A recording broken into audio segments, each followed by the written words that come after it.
Are you better suited to freelance work or a sales role? Strelka Institute for Media, Architecture and Design Flick Gretchen Rubin says people come in 4 types, or tendencies. Each tendency is best suited to certain types of work environments.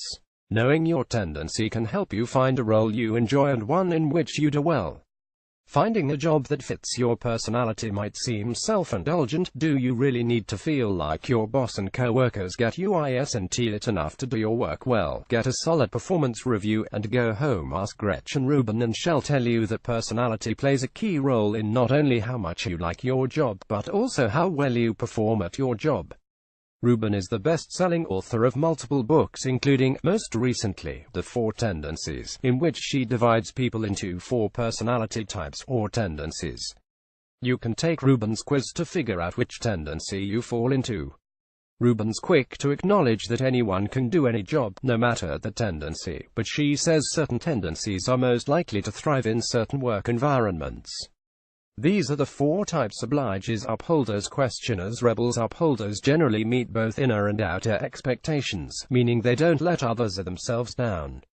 Questioners meet inner expectations. They'll only do something if they think it makes sense. Obligers are the biggest category. Obligers meet outer expectations but don't always meet inner ones. They usually need some form of external accountability. Rebels resist both inner and outer expectations. If you ask a rebel to do something, they'll likely resist. When she visited the Business Insider office in September, Rubin outlined the best types of workplaces for each tendency. Obligers are great to have around, Rubin said. They can be invaluable team members and visionary leaders, but they need that outer accountability. If a boss tells an obliger, when you get a little bit of downtime, can you run those numbers for me, and get that report, they're not providing much in the way of accountability. The good news, Rubin said, is that most workplaces do have a lot of accountability, in the form of oversight, deadlines, and deliverables. But obligers sometimes run into problems when they go freelance or start their own business. If you're an obliger in that situation, you might want to hire a coach who keeps you on track. One person Rubin spoke to announced that the first 20 people who signed up for the business got a free ebook, then they actually had to write the ebook. Upholders in the 4 tendencies. Rubin writes that upholders tend to do well as entrepreneurs or freelancers because they're self-motivated. They can identify what needs to be done and then follow through, even when they don't have a client, customer, or boss to hold them accountable. The flip side is that upholders sometimes get impatient when others struggle to meet expectations, especially if those others are the direct reports. VFS Digital Design Flick questioners often run into problems in the workplace because the questioning can be seen by others as being draining and overwhelming, Rubin said.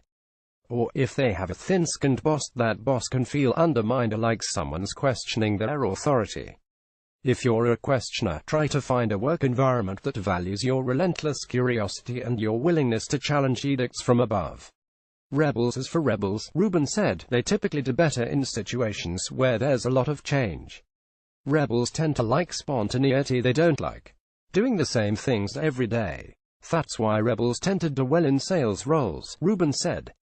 Not only are you visiting different offices every day making sales calls, it's good for people who are willing to think outside the box, maybe a comfortable flouting convention. The bottom line, knowing yourself is always a plus when you're job searching. Keep in mind your personality traits, even the ones you exhibit outside the workplace, when you're choosing a job or a company. Watch the full interview.